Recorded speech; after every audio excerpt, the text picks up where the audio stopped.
Bro, transparently, it was like, I think it was costing like $15K a month. What's next for the Kevin Lang show?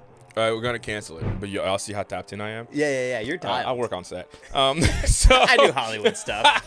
We are rolling. They're like, what is going on? I just gave you a new intro. Bro, these chairs are giving like super comfortable. That's how you get people to tell you all their secrets. I'm trying to keep it like a therapy session. You know? It feels very therapeutic. So like, where did it all go wrong? So I was born. Okay. Yeah. Straight in Paris. And then it was just like disaster after that. That's upsetting. Yeah, it's hey, crazy. Let's go right into it. Well, you have an intro or anything? No, I just go hard. Into it. Hard. The green bodysuits. Genius. That is the hard right into it. How did you come up with that? Because when you're like exactly what you've said before, when you're walking by a screen, you're just, what is that? Yeah, I did not come up with that. I can't take credit for that. Damn, where do we start? Well, the guest a black person, green bodysuit. That was an idea that Beta Squad, this like UK channel, did first. Well, that's the first time I saw it. And I think they took a Jubilee concept, which was like, 5 white people versus 1 secret black person or whatever. And instead of having the people guess amongst themselves, Beta Squad did it in a way where they were guessing who the black person was amongst 5 people or whatever. And I was like, why isn't there like an American version of this? Like, because black people are different everywhere. And I'm like, bro, American. Also, do you want me to hold for planes? No. The mics are so sophisticated, they don't pick it up. But y'all see how tapped in I am? Yeah. You're dialed. I work on set. I do Hollywood stuff. So then I was like, oh, we should do this like the American version. And so, but a lot of my friends were white. I didn't have a lot of black like friends, especially like funny friends.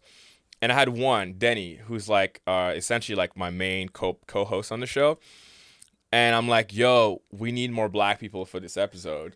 Because I know for a fact JC Kalen is not going to come do this with me. So then he introduced me to Herm, who's now becoming also one of my co-hosts. And then I had like my friend Patsa from South Africa who came. And then I had just met Christian Pierce, who I used to watch growing up at the gym. And he was like, hey, if you ever want to make videos, I'm down. So I just texted him on a whim, like, hey, do you want to, like, kind of follow through? Like, hey, like, are you actually down? And he was fucking down.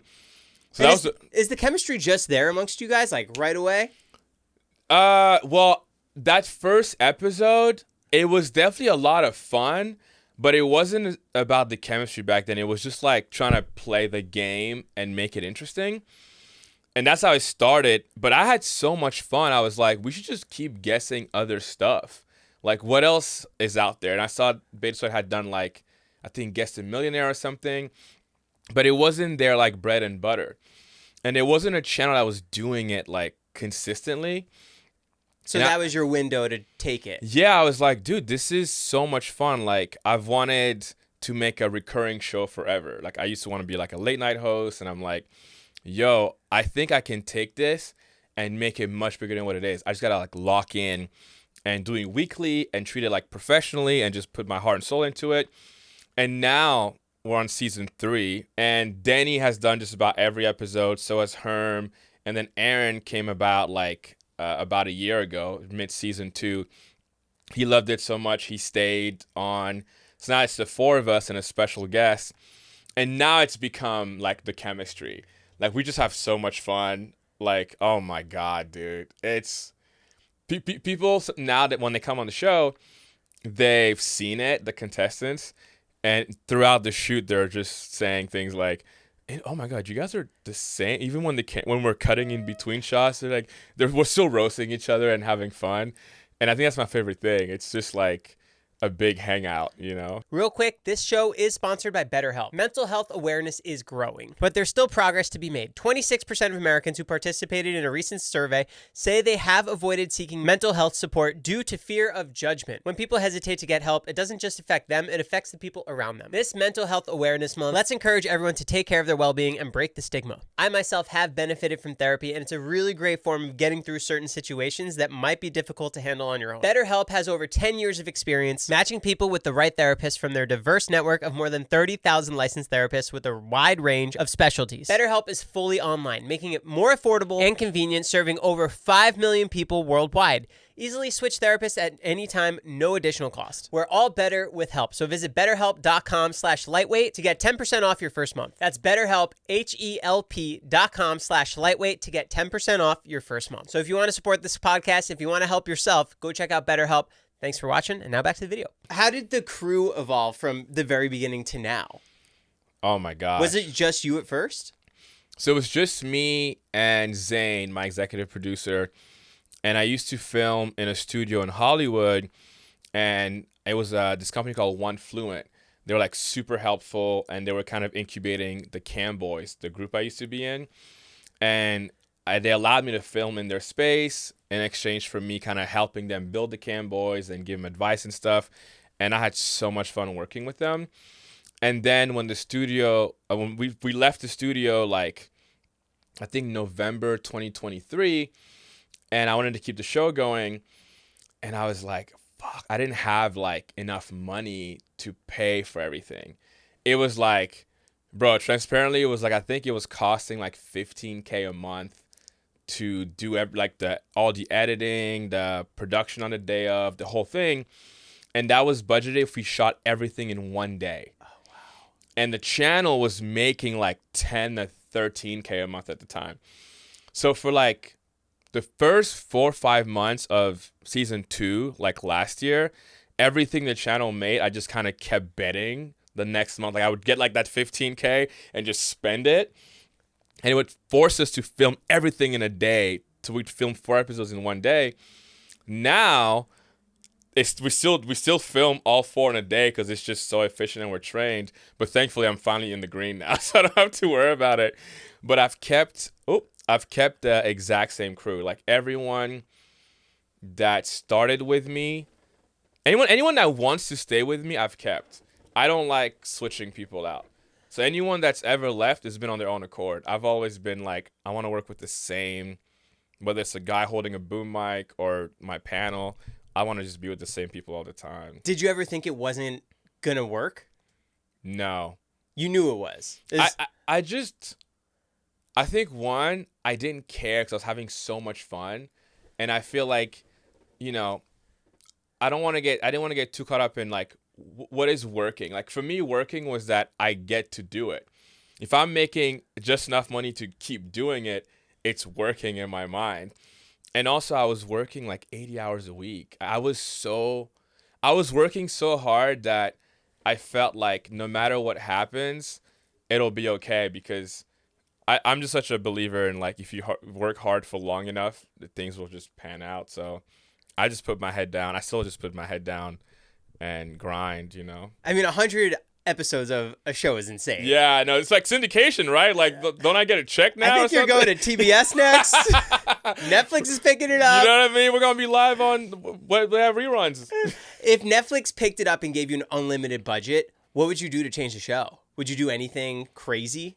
I mean, we're already going to do a lot of crazy things. Like now I'm finding a space where I'm like, okay, we can spend even more cash, So we have a lot of exciting things that we're working on, like, and I hate to sound like every YouTuber who's like, stay tuned, like more to come. That shit's so fucking lame. Big things coming, 2025. I know, I hate doing shit. I just like to just announce things.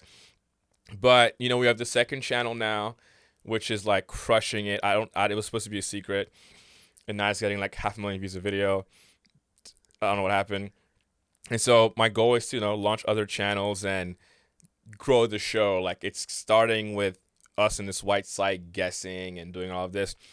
And I think it's going to evolve into hopefully bigger and bigger things and bigger special guests. We've had like Jamie Foxx on, Cameron Diaz, Dylan Sprouse, like Johnny Paolo, like so many.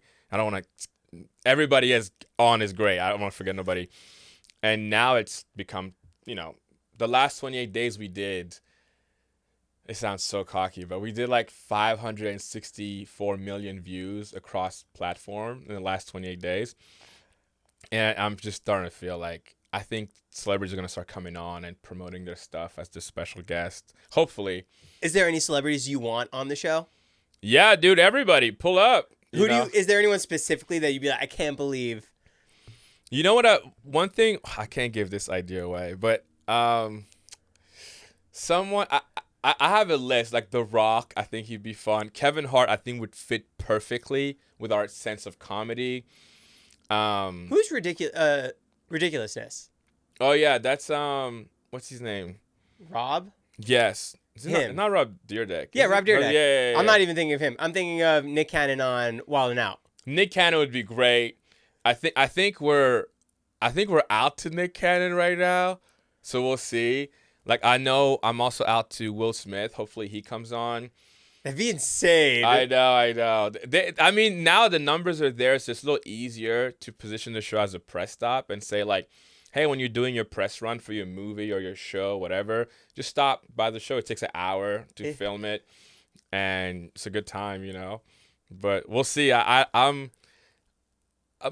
goal is my dream is to build out me and like my boys that are my comics on the show, Denny, Herm, and Aaron, and make us like the biggest stars in the world. So if other celebrities come on, that's great, and I would love that. But I always want to make sure like the light is on those guys because they've helped me build this thing from the ground up, so they deserve like everything.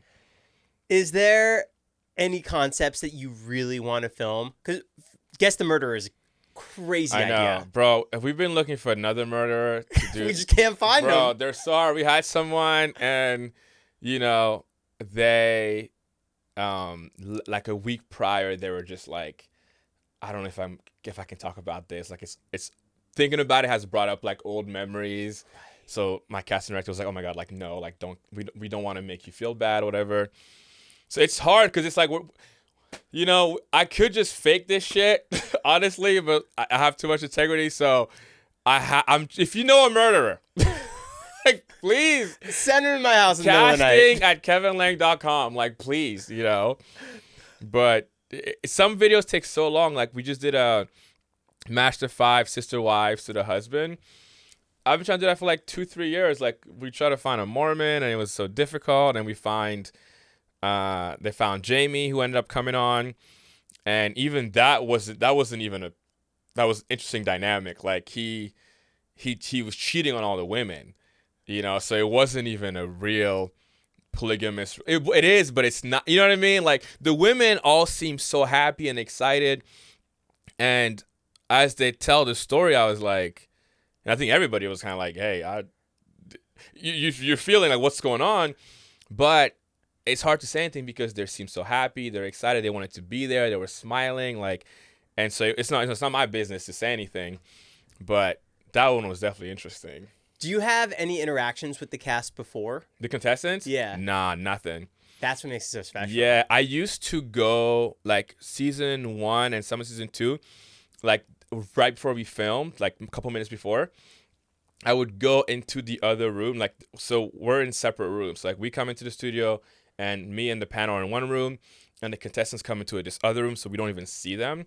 Because if we're doing Guess the Black Person, we can't see them like arrive. And I used to go in the other room right before we filmed. Either they're already in the green suits, or they're like, it's like Guess the Doctor, and I can see them. And I would give them a quick spiel, like a quick like, hey, like here's how the show's gonna go. It's gonna be super fun. Like, you know, if the comedians start roasting you, like feel free to roast back. It's all in good fun, entertainment, whatever, just so they feel a little bit loose and they don't come in apprehensive. Because everyone comes in so now, yeah. So now I don't do that anymore. Zane, my producer, goes in and gives them the talk. That way when they come in, I truly get it like firsthand. Some of the guys like Denny, he doesn't want to know what the title is. He doesn't want to know the rounds. Completely shocked at the idea. He wants to just come in like nothing. Like he doesn't know anything. Herm likes to know the titles and the rounds so you can get like mentally prepared. Maybe you have some jokes ready.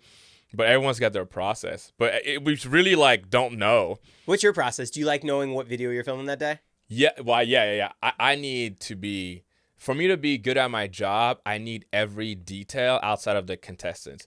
So as much as you can know. Yeah. So I write the episodes. So I'll say like, hey, I want to do We have one coming out. What's the next one that's coming out this week? Oh, the one tomorrow is Find a Person Without Black Friends.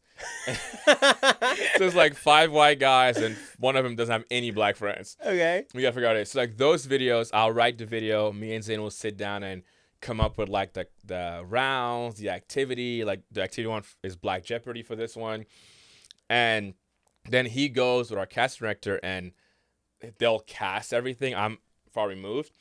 But then on my note card, I have everything, like the round, some like prompt questions to ask, the activity. Because the more prepared I can be, the better I can host. Because you're the facilitator. Yeah, I'm like, I have a timer. I got to keep us on track.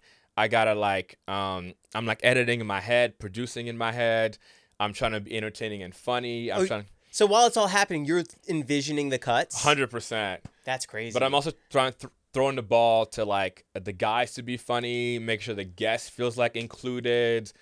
So thank God I have the guys who can carry the comedy, because I'm doing 50 things in my head while we're filming. But you're so funny yourself.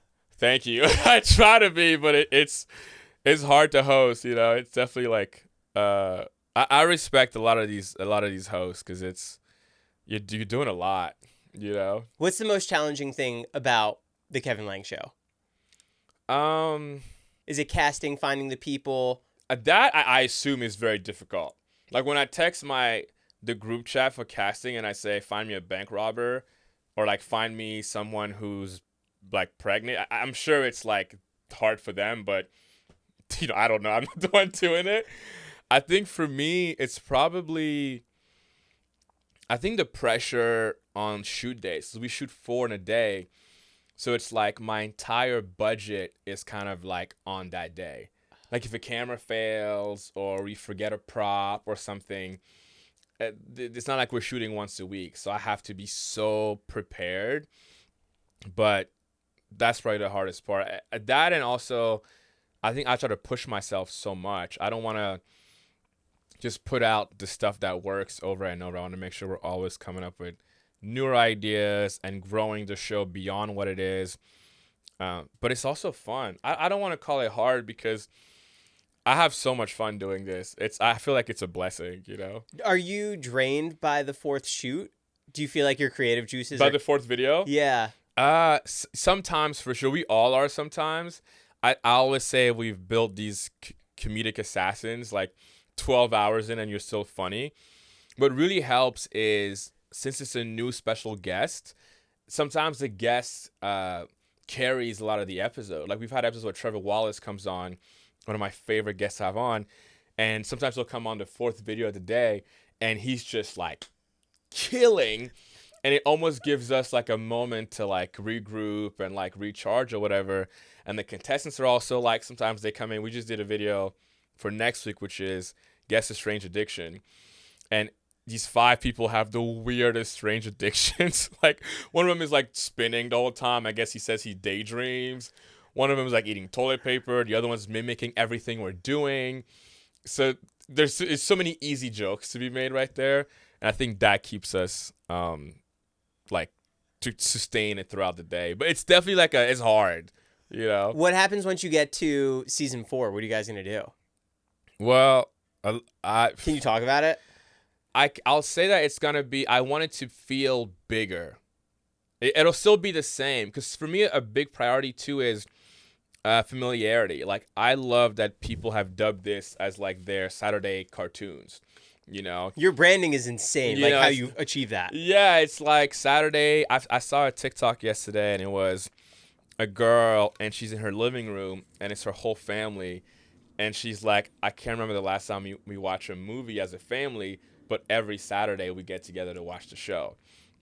And so for me, that is really important, and so I want to keep that like late night Family Feud, SNL feel, that like, I'm going to give you the thing you love every week, and you can count on getting together with your family and watching and enjoying it.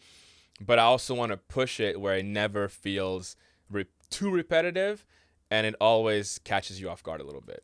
Is there a secret sauce to how you grew it? Is it posting that same time? Is it the thumbnails, the attention, your editing style? I don't know. I've a secret sauce. I mean, if I say it, it's not a secret no more, right? I guess what's most important to you? Like, how do you keep it so true to what you want? I would say, and maybe this is cliche, but we're so genuine. Like we're not even trying to make YouTube videos, it feels like, anymore. Like we're really just hanging out with friends and guessing. And so we're just having so much fun. And I think people can see that. I think when they're watching, like we address stuff in real time. Like if someone is clearly black or maybe the thing rips and you can see their hand, we're like, yo, his finger's out, he's black. Like we're not like, hey, pause, like tape over it or whatever. So I think that's probably our best asset is we're never YouTubing the thing. We're just hanging out and being ourselves. 500 million views across the platforms is insane. Yeah, I think I don't know what it's at total now. Last year was like 2.6 billion. This year I don't even fucking. I mean, in the past month. Yeah. Where do you see the audience? Like, does Facebook have a different group of people that enjoy it versus Instagram versus TikTok? Oh, for sure. Yeah, I think Facebook. And out of the 564, I think Facebook was 160. IG was 211 or something, or 180. That's crazy. Yeah, YouTube just broke 100 for the first time. In 1 month. Yeah. But with shorts, to be fair. Still insane. Yeah, still pretty cool. It's funny, my long form demo is mainly women. It's like 75% girls. But my short form demo is like 75% boys. Attention spans. The dudes are like, I ain't watching all that. I watch the highlights. I watch the highlights. The girls are like watching like he's a murderer, like true crime investigating, So I love that it can hit both markets, but that is just so fun. What do you watch in your downtime? Do you ever study anything like, I want to incorporate this into what I'm doing? Yeah, I'm a YouTube kid for sure. I watch so much. I used to watch you like on the Vlog Squad, but now it's a mix of stuff I watch like that I'm kind of studying, like Colin and Samir, like stuff where I'm seeing myself as a student all the time. Like how can I learn from other YouTubers? I'd love to do like a weekly Zoom call with other YouTubers and just like share information. In my downtime, I got a good list. I got Yes Theory on there. Quentin Blackwell, she's so fucking funny. Destroying, I watch all the time.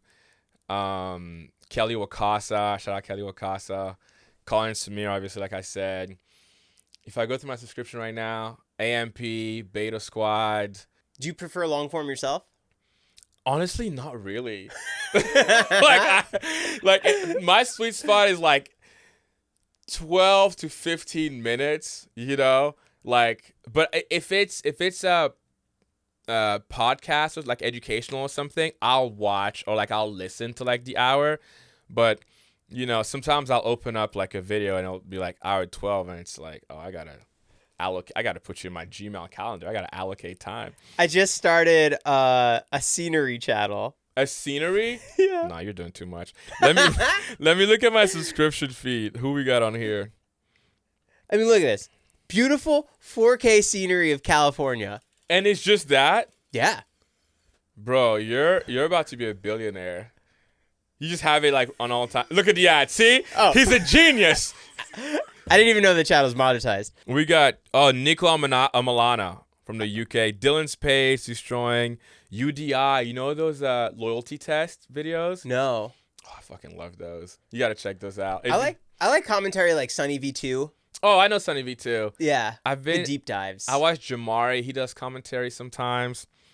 We got my boy airrack on there. Love him. Ryan Trahan was my favorite. I've been getting into Winston Diesel lately. I love his edits. His editing is great. Were you always just a kid of the internet? I was. Like I grew up in Paris, moved to Zimbabwe, and then ended up in West Virginia somehow. What age did you end up in West Virginia? I was 15 turning 16. Okay. So I was like junior and senior of my high school. But I was a Vine kid. Like I remember my first Vine going viral, getting like 100,000 followers and being like, whoa, I guess this is my life now. I can move out to LA. You know? But I just loved making videos. This is my favorite thing. I just never thought it would get to this. What kind of videos were you making then? Oh, skits. Like, comedy skits. And then when I got onto YouTube, it was just like, shooting shit at the wall. The skits, they were like pranks. They're going to pick that one up. Why does it sound like a spaceship? Oh, it's my ride. Hold on. Yo. Mom, I'm not done. Yeah, circle around. Okay, thanks. Yeah, that. Circle around the planet? That YouTube money's crazy. Dude, the it must planet. be nice. The Blue Origin. She's got to do a 360 real quick. Oh, my God. Yeah, I was doing what else? Pranks, challenges. Then I got into, like, friend groups and started doing, like, friend group style videos. But the show was just, like, I don't know. I felt like when I first started doing Vine videos, or even early days, and you may agree with this, but if you got, like, 1 million views on something, the conversion was so high, right? And now you get 1 million views on something, it's like, the next day you're back at work, like nothing really changes. Sometimes I feel like I got to do it again today. Yeah, like it's nothing really happens. And so I was like, I feel that the opposite of virality is like brandability. So instead of getting millions of views trying to get 1 million views, and you're like, your video has 5 mil, then 50K, then 2 mil, then 100K, it's all over the place. Build a repeatable format. Even if it gets 50,000 views every week, you're slowly building on it till it's like your thing, and you can build a brand around it. And that's why I decided to do like a weekly show as well. It's like getting millions of views randomly is not sustainable. But if I can just build around like 10,000 people and 20,000 and 30,000 people, I can slowly build a brand and be known for something versus just be like a video that's getting sent around in text messages because it's a funny clip. It's like name that creator. I don't know, but it was funny. Do you have the studio now? Is that yours that you own? No. You rent it out once a month? Yeah. Twice a month because we shoot for the second channel too now. Right. Does the second channel take up a crazy amount of time? No, it's so easy because it's just me and the boys. I already have a bunch of card games at my house, or because I love playing card games, or I'll order some new ones on Amazon. And I'll send the guys a date if they're available. They pull up, like 3-4 cameras, 3-person crew. We sit at a table, and I force them to play card games with me and hang out. And then it's just like, and I cut that into 5 videos. It's so fun. What's your favorite card game now? Oof. We just played this game called Stir the Pot. That was pretty funny. Fill in the blank was great. It's like everyone gets like little whiteboard and with dry erasers. And I'll pull a card that says, I can't go 24 hours without doing blank. Then everybody has to write what they think my answer is and then reveal. And whoever has the closest to my true answer wins. When you play with a bunch of comics, it's a disaster. Chaos. You're just getting roasted the whole time. We either have to be like, all right, let's do like an actual one and then a funny one. Because otherwise we're not going to play this game properly. Yeah. So bad. Could we go from where you were before you moved to America? Mm-hmm. Where were you? So right before I moved to America, I was in Zimbabwe. I was there for 5 years. What were you doing there? Fuck if I know. No, I grew up in Paris, and then I moved to Zimbabwe with my dad for his job. Oh. So I did like 8th grade. No, I did 6th. Oh my God, yeah. So I did 6th and 7th grade in Zimbabwe at a French school. And So you speak French fluently? Yeah, I learned English in the 8th grade. I learned English watching Cartoon Network. Dexter's Shout out Laboratory. Cartoon Network, bro. Yeah, invoice me, But I was at a French school for 2 years, but I got bullied. I got bullied because I was just so nice. I'm just such a good, nice kid. Like, I tell my parents everything type kid. And I got bullied so bad, I had to, like, leave the school. But it was the only French school in Zimbabwe. It's an English-speaking country. So I had to move to an English school. And that's how I learned English. So in hindsight, I literally am thankful for those bullies. It's become one of my things where the ultimate everything happens for a reason. And sometimes, like, things happen to you and they suck. And they're just ass. in the moment, but I feel like if you just hang in there and just wait it out, you might look back and say, oh, thank God that happened to me. Because thank God those bullies got to me. And they helped you speak your Yeah, because I would have never learned English. I would have been a French YouTuber. Where did you move to LA? When did you move to LA? I moved to LA after I graduated college. Just by your own choice? So when I was a junior, this competition came to my university called Campus Movie Fest. And it was this thing where you made a 5-minute short film and the top 10 movies went to the Cannes Film Festival. And the winner won like 10 grand. And I was walking in the student union. Someone handed me the flyer for it. I was making vines. So you're a natural filmmaker. Yeah, but it was a 5-minute short film. I'm thinking like, what am I going to do? Make a movie about us trying to make a movie? That'd be dumb. So that's what I did. Naturally. I made a movie about us trying to make a movie to win a movie competition to get into Cannes. With all my roommates who we're all pre-med students who are all night doctors. Best group chat I've ever been in. It's just like straight up like my symptoms every day. And we got top 10. So we got into Cannes. So I end up in Cannes my junior year this summer. They flew you out. Yeah, like I went to Cannes, red carpet. I got to go to all these. I have a crazy Ryan Gosling story if you want to hear it. Yeah, tell me after. What'd you film it on? Just your phone? On my phone. Well, no, I bought a camera. I was a mix of both. Uh-huh. Because I was, it's a whole nother side quest, but I had bought a camera because my Dr. Houghton changed my life. He was my business management professor. Never forget this. He said, one day he's like, turn your some days into todays. Stop saying someday you'll do this, someday you'll do that. Start doing it today. He's That's deep. You can't be a lawyer or a doctor today, but you can start taking the steps towards that today. Maybe you go to the library, like study on it, look up universities, take summer classes, like start today.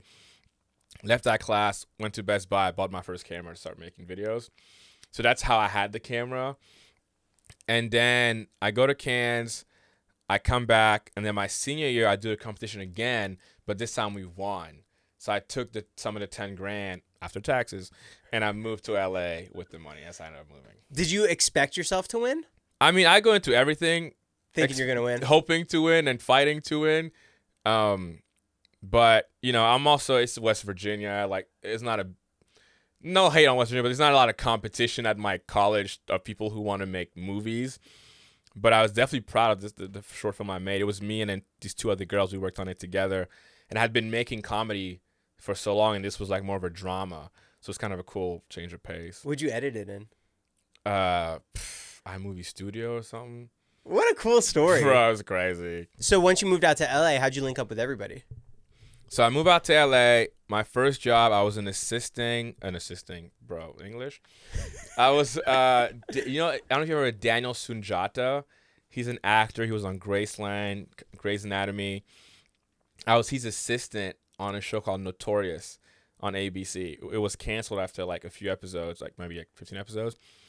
And I got that job and I loved it. I was on set. It was super fun. From there, I ended up working on another set. Once you get into set life, like as a PA or something, you're just you bounce around.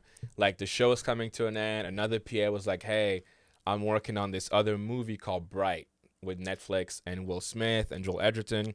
They need a food PA for the day. I'm there, just trying to get that money. So I get there at food PA, and then they liked me. They brought me back for another day to food PA. So it's who you know to get those jobs? Yes. By the third day, they were like, hey, Joel Edgerton, who played like the monster in the BRIT? monster, yes, needs another PA because it's so much work and stuff.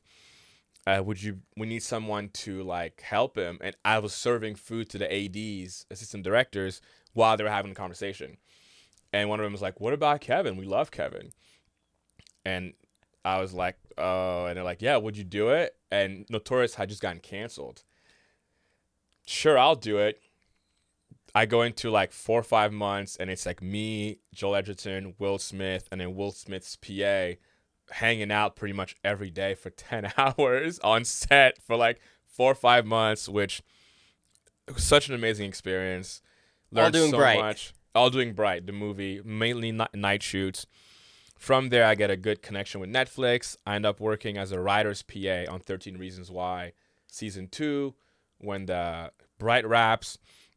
I do that. And then I came out of that and I just had learned so much. And one of the biggest lessons I took was how long it takes for things to get done in traditional media. Like, I mean, on 13 Reasons Why, I can't tell you how many times they had an actor in mind for a role. And it's like the writer had to like him, then the showrunner had to like him, then Paramount, who was producing, had to like it, then Netflix distributing had to like. It's like, it takes so long. But with YouTube, at the time, I'm watching like daily vlogs. Like I'm at my desk watching all the daily vloggers. Jake Paul, Logan, David. And it's like whatever they did the day before is out the next day. And I'm thinking, yo, this is how things should get done. You should be able to like come up with an idea, execute it, put it out there. And I just felt like this is where things were heading. These huge productions are amazing, but they're so expensive. They take so long. And I see these views on these YouTube channels going up and up and up and up and up. And so we finished season 2 and I like left and I started working at Soul Cycle in the morning and Tao, the restaurant, in the evening, so I could make YouTube videos in the afternoon, which my African family did not like. Me leaving Netflix to go do that at all. A lot of people would probably be like, what are you doing? Were they out here in California with you? No, they were in Senegal. So you moved out here by yourself? Yeah, I moved to West Virginia by myself. I went to boarding school. Oh, yeah, I skipped that, huh? Yeah, you didn't say that you came by yourself. So you came to America by yourself? Yeah, 15, 16, just went to boarding school. Wait, let's backtrack. Why'd you pick West Virginia? Beautiful? You like the scenery? The culture. Oh, yeah. No, this is so crazy, but I wanted to go to the NBA so bad, bro. I wanted to go to the NBA so bad, and I'm like, I'm not going to get to the NBA if I don't play college basketball. So while I was in school in Zimbabwe, I started applying to boarding schools in America. And I was going to pitch my dad to let me go. And part of my pitch was that my mom had a brother. My uncle was in Ohio, in Columbus, Ohio. And so I was looking at schools, boarding schools around Columbus, Ohio. And so I started applying to a bunch of schools, took a bunch of tests. Like I was on the family PC, like hiding, like doing all of this stuff and submitting applications and stuff. And there was a school called Lindsley School in Wheeling, West Virginia, 2 hours from Columbus, Ohio. And so one day I showed up to dinner in like one of my dad's suit and a briefcase as my pitch. Mind you, my dad is like 6'6". The suit did not fit me. But I pitched him on how I wanted to go and like the tuition he was paying for my current school, the price difference I would pay back with my NBA contract, and like the whole plan laid out, right? You pitched that you were going to be an NBA star. Yes, I'm like, I'm going to go, it's going to be like $2,000 more a year, but given the contract this, I'm going to pay you back. And I'm $10 million a year. Yeah, I'm like 2 hours away from uncle, like da-da-da-da. And my dad was like, okay. And I was like, what the fuck? What do you mean, okay? And next thing you know, I'm on a plane. I'm like 15 leaving. When I think back at it, I have a vivid memory of taking my laptop out of my bag to go through TSA and thinking like, what the fuck am I doing? I don't know nobody in West Virginia, you know? That's a crazy story. But I was just like, I gotta go play for Duke, man. I'm not gonna play for Duke if I'm not out here. How they gonna scout me in Zimbabwe? Were you even good at basketball? I was in Zimbabwe. Then I got here and everybody was 6'4" drinking Gatorade. I was eating baguettes and I was skinny. Long story short, I ended up being one of the top soccer athletes in the state, but I barely made the varsity basketball team. You were top soccer? Yeah, I smoked the soccer stuff in West Virginia. It was just crazy. It was a joke. Okay, so then you picked LA to go do video stuff. Yeah. I got to West Virginia, and I want to say within 4 minutes, I knew I wasn't going to the NBA. I was like, bad move. Yo, hey. I ain't keep the receipt, but I don't know what to do. And I was just like, but I'm such a things happen for a reason that I knew I was like, there's something, I'm here for something. I don't know what it is, but I'm going to figure it out and I'm going to work hard. if I do those things, it's going to pan out. And it's so far, it's worked out. And I could still make it to the NBA. There's still a chance. There's still a chance. You know, and I play in a soccer league still, but Adam Silver. Let me know I know the ratings are up, down. I don't know, but I know one thing. If I go out there and start balling, the ratings going to go up. They go very high. By at least 10 people. That is guaranteed. Wait, so then when did you get to Los Angeles? At what age? 22. And then what happened after BRIT?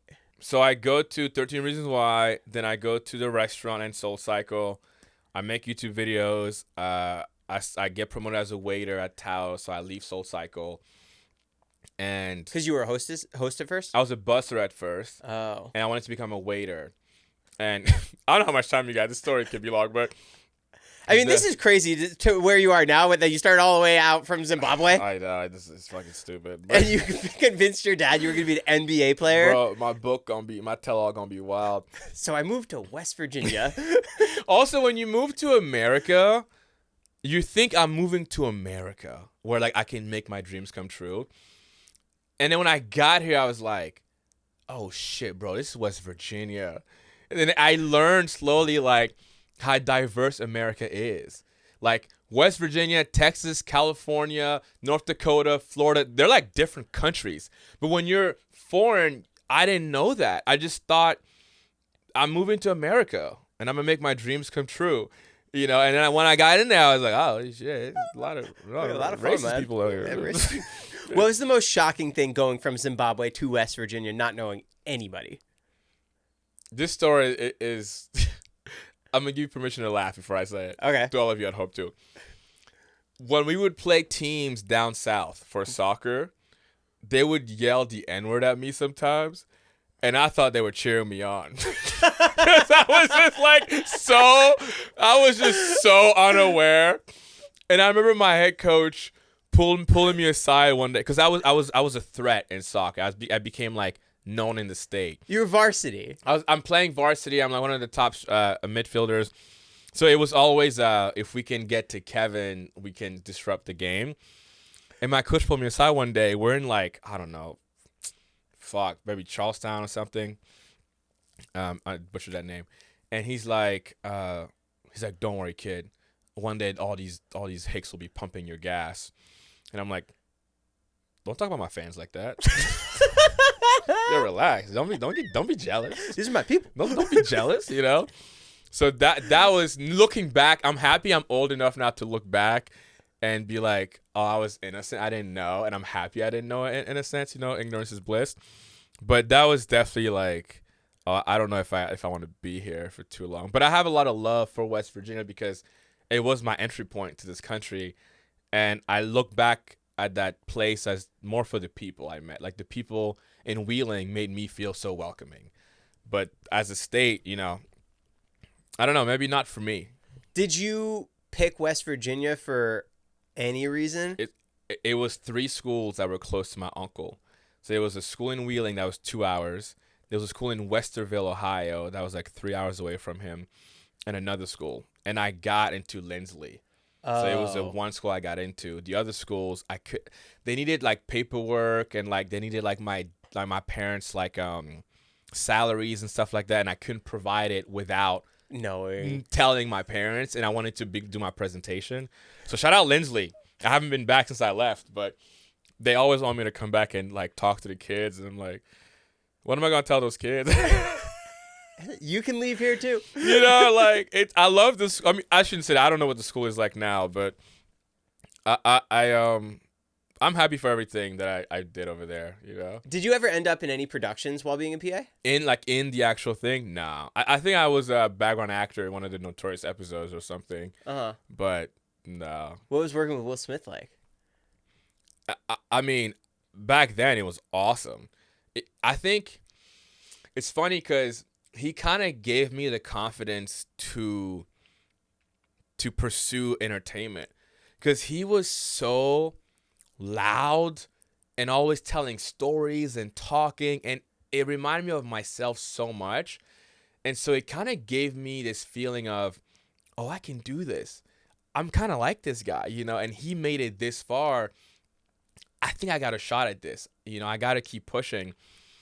And he also was always pushing himself and so professional. And I got another good lesson from him because I saw how hard he worked, and he made me, and how his goals and, you know, what he was reaching for. And I had a similar lesson on 13 Reasons Why. But I felt like even those people at that level, they're still pushing for more. They still feel like they can do more movies or be taken more professional, have more Oscars or whatever. And I remember thinking to myself, okay, I don't think I'll ever get to a place where I'm like satisfied. I'm like, oh, I'm happy. I did it. I think it looks like I'm always gonna want more, push myself. So if I'm not in love with the process, I should just stop now.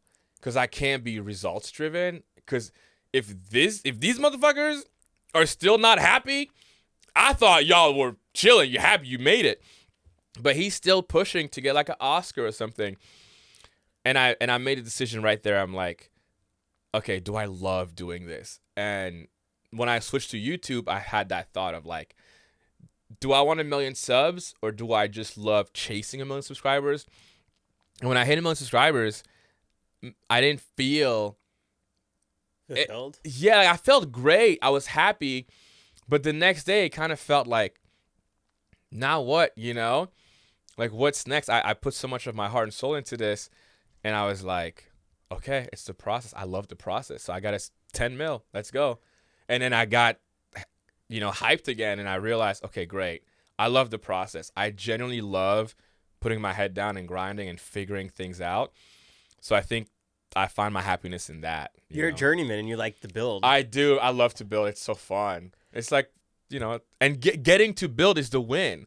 Like, getting the accolades is great, but like getting to chase the accolade. Like, I've worked so many different jobs and that I didn't want to do. And so getting to do this job, that's the win.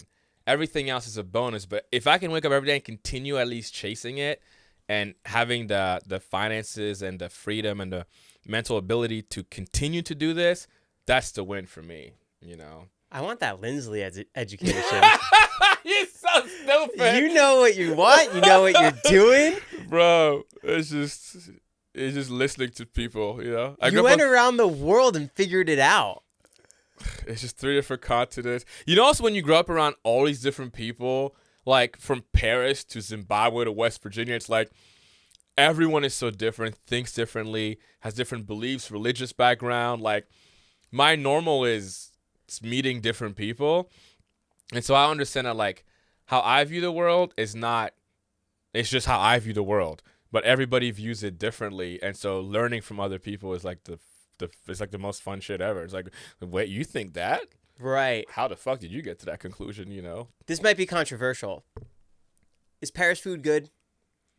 Is Paris food good? Be honest. Paris pastries are great. Pastries are good, Pastries but are lit. I want a meal. Am I going to Paris? I have my thoughts on Paris, but I'm trying to keep my passport. I prefer African food. In Zimbabwe? In Senegal. Senegalese food. What kind of food is that? Like Meat driven? a lot of rice. Oh, okay. Rice based dish. And That's where I'm from originally. And what kind of spices? Wait, Sentinel? Like Sentinel? No, Senegal. Oh. Senegal's like a country off the West African coast. Do you know Sentinel Island? Yeah, off India. Yeah. Yeah. Where like no one's ever lived. Yeah. It's like all the people who are there are like, what's the word for it? Like they have no access to technology. Right. Yeah. I'm a geography nerd, but oh wow. Yeah, Senegalese food is like based in a lot of rice, like chicken. We have like red rice. And is it spicy? It can be, yes, which I avoid because I grew up in Paris. I'm weak. Can we talk about the live show? Yeah, we did. We've done a couple live shows. Do you want to grow those? I think so. I'm not a live touring. That doesn't like that's not your tickle spark. my fancy. But the 2 times we did it, bro, it's like a party. It is like a party in that theater, man. Like people in green suits dancing, jumping around, laughing. The crowd is like, it's got to be number 4. And I'm like, Stephanie, calm down. Like, people are making jokes. It doesn't even feel like a show. It feels like a massive hangout. And since all the fans have watched all the episodes and like they know our comedy, they know our jokes, they're like guessing with us. That experience, I have a plan for it down the road, but I can say that we're gonna go back on the road for sure at some point. We're in talks right now, so Your fandom is so explosive. they're the best, dude. I mean, it's just the homies. The homies. But I want to go worldwide. Maybe because I'm an international guy, but I always tell everyone, people need to smile like everywhere. People like laughter is like sports. Like it transcends language. We'll start with English, but I want to take this shit everywhere. What do you think the best method for growing on TikTok now is? Oh, I don't know. When I was starting out, it was so different than now. It changes so much. I think just be consistent, and I sound like a broken record, but let me rephrase that. Be consistently good. Don't just be consistent. Yeah, be consistently good.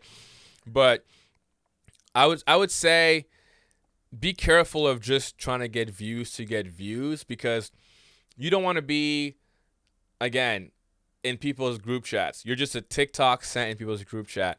Try to build around something. Become known for something. Go from, oh, this guy's always so funny to like, oh, that's the guy who makes videos about tripods. To like, oh, that's the tripod guy. You do the tripods. To like, oh, that's Jimmy. Yeah, you do the tripod videos. To like, oh, that's Jimmy. Like, try to work your way into name recognizability. But the only way to do that is to be consistently good at the thing.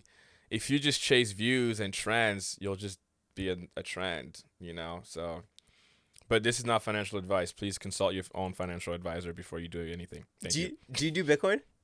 No. No. I should, huh? Do you invest I have in some anything? Bitcoin. You do? But I don't know how much or where it's at. But I have some, I know. I bought it like some a while back. Now I don't even I don't manage my money, so I don't know. Do you miss anything about Paris? I mean, I was 11 when I left. But your passport's from there? Yeah, I have a French passport. And you have a Zimbabwe passport? A U.S. passport. Not Zimbabwe. No. No I might get a Senegalese passport because my parents are from Senegal. But right now, I'm just trying to stay here and not be in trouble. I'm just trying to pay my taxes, do my time.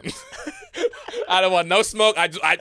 If anybody's asking, I only got one passport, and it's whichever one keeps me here. Did you have any issues going to Abu Dhabi? No, I don't think so. Did you? No. Yeah. That was the best trip. Yeah, it was so fun. What did you think of Power Slap? Dude, I love Power Slap. It's crazy. Like, I feel like, should I go up there and slap somebody? You know what I love? I love that it's like, everyone's like, yo, man, how you doing, man? Good to see you. Oh, shit, hold on. Oh, shit! He's out! God damn! Oh, shit, they're gonna reset. Yeah, so last Thursday, I was at it's such a fun thing, It's the only combat sport where you can't defend yourself. Yeah. They don't make no sense. You could lose on the first slap. You know what I mean? You could just be gone. Bro, I love the Power Slap family and the UFC family. They're so nice to us, Shout out, AJ. Yes, they're the best. Was that your first UFC as well? That was my second or third one. Yeah, I almost went back for Saudi, but I was like, I can't have that many Middle Eastern stamps in my passport. Now you're going to get me in trouble. That's a flag. But I want to go back. I've just been so busy lately, but. You went to Ferrari World? Yeah. That was sick. That was so fun. What else did you do there? Ferrari World. What else? You were with me. What you talking about? What else did I do there? Well, because we were on the bus together every day. I went off and explored the dunes. So I drove in the truck. Oh, that's right. Did you do anything else? No, I'm allergic to the sun. Fun fact. I know you were covered. Yeah, so I can't. You know what I'm saying? saying? I thought it was a joke at first. No, I'm dead ass. I actually went to the dermatologist this morning, and I had to get blood drawn because I thought it was for the sensitivity. They think it could be like an autoimmune disease. I don't know what it is. But I'm going to go get blood work. And when I come back, If Joe has me back, I'll give you an update. What is? I agree. So you think so?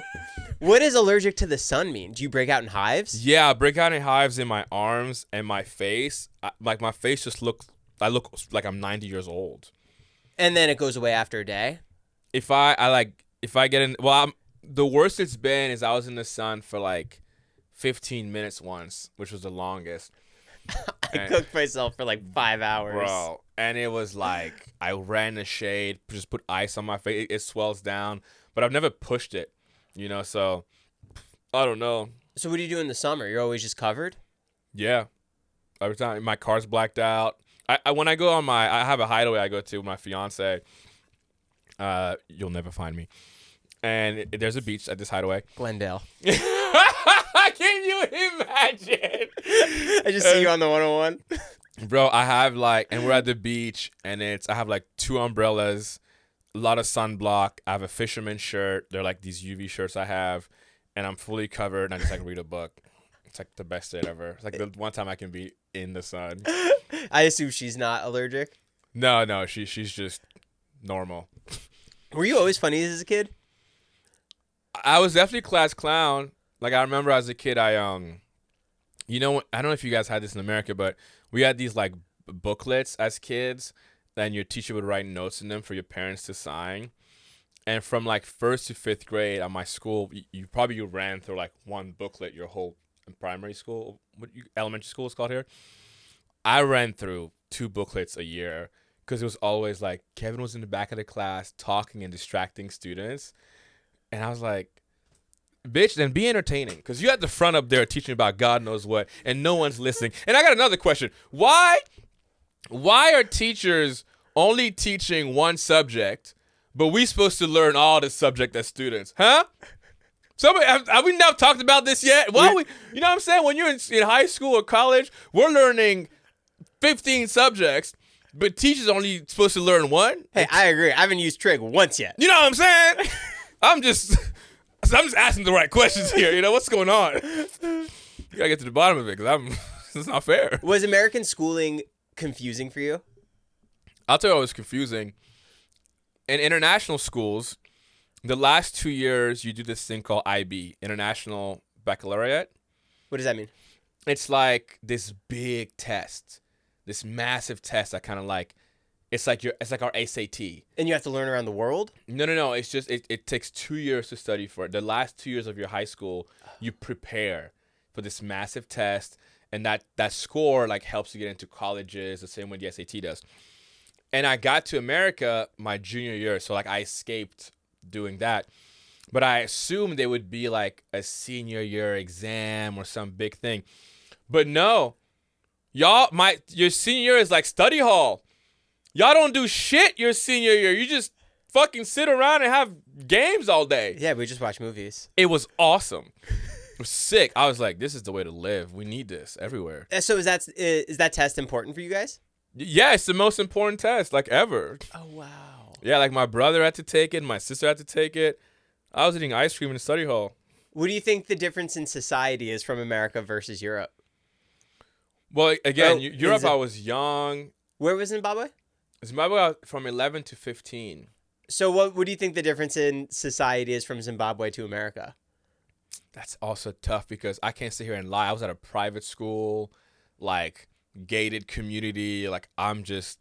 And that wasn't the norm for a lot of people? No, not at all. It was hard. Zimbabwe had a dictator at the time, Robert Mugabe. He was president from 1980 till I left in 2004. No, 2009. Dictators are the same as presidents? Some may say. But it was definitely tough. Not for me, but it's the economy was collapsing. I still have, I should have brought you one, but we had these $50 billion bills. $50 billion? Yes, probably worth $5. I have them all as memorabilia. But it's because the inflation was so high, the value of the currency crashed. I remember my mom would go out, and it would take her weeks to find chicken or bread or sugar. And when she did, she would stock up for months. We had 4 freezers in our house stuck with food and things, because if you found something, you had to get it from the grocery store. grocery store, like market. Like if we found like gas for cars, we'd fill up the car, and then like barrels and stuff.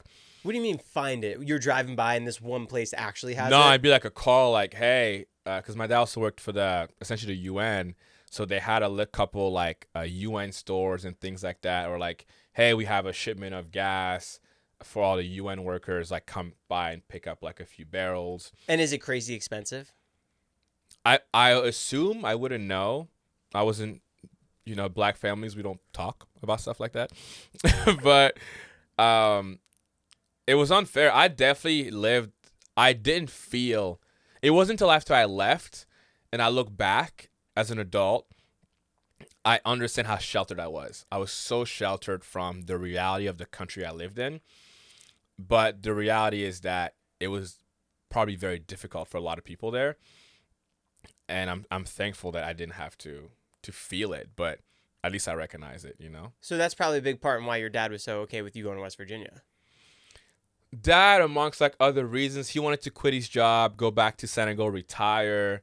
And I think my parents, their stories are absolutely insane. Like my dad grew up in a tiny village, herding cattle in the middle of nowhere. Ends up at Johns Hopkins with a PhD, 3 masters and a bachelor. My mom wasn't allowed to go to school because women had to go to, in a Muslim household, women go to Quranic school. But she went to school without my grandpa knowing, signed herself up, came home. My grandpa beat her, saying you should not be going to school. She went back the next day, came back to another beating, did it every day till Friday. And then her uncle told my grandpa, her dad, like, hey, what are you going to do? Like, you beat her every day. And so he said, all right, you can go to school, but you got to be first of your class every single year. Because they would put on the wall, like, the order of, like, the GPAs or whatever. And so she was first in her class every single year until she graduated high school, and my grandpa paid for her to go to college. So that's how my parents, that's the household I grew up in. So, like, when someone tells me what is possible or impossible, I'm like, buddy, let me tell you something, So, I'm so lucky that I was in a house where they made me feel like the impossible is really just up to you. Like, they took control of their destiny in so many different ways. And so that's kind of how I try to approach my life a little bit. That's crazy. Yeah, it's pretty crazy. Could we just go back to Zimbabwe living? Yeah. Because that's so fascinating to me is that when you're looking for grocery items, it takes weeks to go find. Yeah. It's just, that's how it was when it would get imported. Yeah, it was just, the country didn't have a lot of resources. So when you find something, you got to stack it. And even that, I wasn't even privy to. Like, I'd have to sit with my mom and say, hey, walk me through the process. Like, what were you doing every day? Because my mom wasn't working, only my dad was. And I feel like my mom's job was figuring out the house. And it was, when you find something, stock it, sometimes importing stuff. I remember my dad, whenever he would come home from South Africa for a business trip, he would stop at McDonald's and get a bunch of burgers and bring them on the plane with him and bring him back to Harare, the capital of Zimbabwe, because we wanted McDonald's as kids. And that's how you got it? Yeah, that's how we got McDonald's. Wow. Bro was the original exporter. That's crazy. Mm-hmm. What's your favorite fast food here now in America? Oh, I don't eat fast food like that, really. Nothing? No, I think... In-N-Out even? Nah. Really? Yeah, I'm pretty healthy. I'm trying to think of the last fast food I had. It's probably been a year. I don't eat fast food at all. Is there something you love about American culture? Nope. No, honestly, it's funny because one of my dreams as a kid was to be American. I love America. That was the dream. And it's crazy now. I feel like when someone says I love America, it can be taken so many different ways. But for me, coming from another country, I just love the idea that you could make it here. If you worked hard and you invested everything you had, you could find a way to make it big. That's such a privilege. In some other countries, you're not doing shit, unless you have relationships, social status. And obviously that plays a role here too. But here the difference is you can actually start from nothing and have a decent chance. And I love people. I love American people. I love the fact that everyone here just love. I mean, it's hard to talk about it now. My idea of America is when I was a kid, like early 2000s, and I still hold on to that. Like I still hold on to that feeling of this place where I remember I first got here. I was in Ohio, and I don't know how to describe it. In Zimbabwe, all the houses have most of the houses have 6-foot walls, barbed wire, security guards. I get to Ohio, and all the houses are just on the street. People can just walk up to your window and look inside. It's fucking crazy. What the fuck? Like, everyone's kids are outside playing with each other, like neighborhood kids. I'm like, this ain't safe. This is not safe. What if there's a revolution tomorrow? The country collapses. Y'all are fucking crazy. But there was this sense of community that I thought was so dope. And in West Virginia, it was true. Like, in small towns, I think that's why I'm a sucker for small towns. There is still, I feel like, a sense of community. But I'm still a fan, I don't really follow politics. I try, it's in your face every day. I try not to follow it. But I think that's the young kid in me still has so much love for this place, Yeah. This has been so cool getting to hear your story. Honestly, this is I'm reflecting on myself now. No, you're stupid. You're so funny. So thank you so much for coming by. Of course, man. Anytime, man. What's next for the Kevin Langue Show? All right, we're going to cancel it. That's it. Yeah. The end of the Kevin Langue Show. And Kevin is joining the podcast here and co-hosting every episode going forward. Thank you for coming. Thank you for subscribing. Thank you for the journey. It's been a hell of a ride. I'm going back to Zimbabwe now. Shout out Zimbabwe.